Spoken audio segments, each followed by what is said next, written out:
Meus amigos, o site de extrema esquerda Intercept resolveu me responder lá a tal do Nicolas, por conta daquele vídeo e daquela polêmica que rolou sobre uma favela que começou assim e terminou assim. Pois é, eles resolveram ir lá dar a versão dos moradores, dizer que os moradores, coitados, não estão sendo, vamos dizer, ouvidos nessa história toda. E aí eu resolvi ouvir a versão do Intercept e respondê-los aqui. Primeira coisa que a gente tem que levar em consideração é a opinião dos moradores, já que o Intercept foi lá falar com eles, né? E aí ouvimos essa moça. Essa moça resolveu dar a opinião dela, falando sobre impostos e tributos, dá uma olhada. Ainda tem gente que vota. Por que ele tá lá? Porque tem gente que vota, mas ele não sabe a nossa realidade. Será que a casa dele tá assim?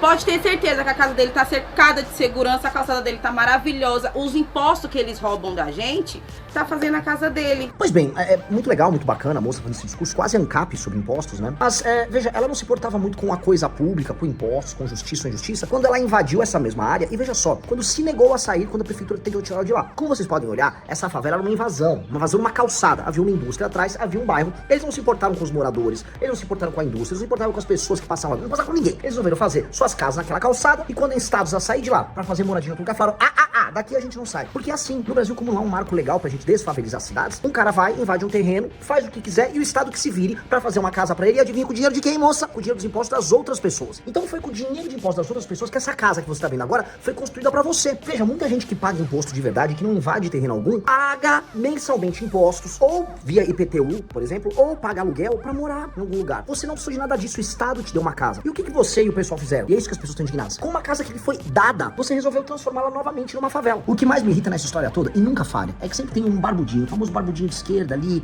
Vila Madalena de São Paulo, cheio de opiniões, tratando aquelas pessoas que cometeram crime, que estão erradas em fazer aquilo que eles estão fazendo com a moradia que lhes foi dada, tá? Tratando de maneira condescendente. São o bom selvagem, aquele que é titular de direitos, mas nunca de deveres. E aí passa a mão na cabeça do bom selvagem, diz que vai cuidar dele e próximo. É muito similar aos aliados políticos dele do MTST, que justamente usam pessoas como essas para invadir terreno alheio, construir favelas, destruir os bairros ao redor e fazer especulação imobiliária, que a gente sabe que é muito bem um negócio que gente como Guilherme Boulos gosta. A gente só vai acabar com a indústria da favela impondo lei e ordem. Primeiro de tudo, sempre lei e ordem. Primeiro, eliminando o tráfico e o crime organizado das favelas brasileiras. Depois, impedindo o surgimento de novas favelas, criminalizando movimentos de moradia que invadem sistematicamente propriedades públicas ou privadas. Isto feito, vamos fazer um grande plano de infraestrutura para dar títulos de propriedade para as pessoas que possam ter esses títulos e construir novas casas no lugar das casas que estão absolutamente inviáveis e são insalubres. Com um plano de 30 anos, nós podemos tornar habitações o que hoje é favela. Além disso, tem que ter educação na veia, tratar as pessoas como gente, ensinar elas que elas têm que respeitar o espaço privado e o público. Porque não dá pra, como você vê, a pessoa dentro da casa dela que foi dada, tá tudo pintado e arrumadinho, e pra fora o reboco. Porque ela imagina que o espaço privado dela é respeitado, mas o espaço externo que é público, dane-se, tem que ser um favelão. Isso tem que mudar. A gente tem que tratar não só nós e nossas famílias bem, mas o coletivo, a cidade, a urbe, o lugar que você mora. Só assim, meu amigo, a gente constrói um país sério e não um favelão.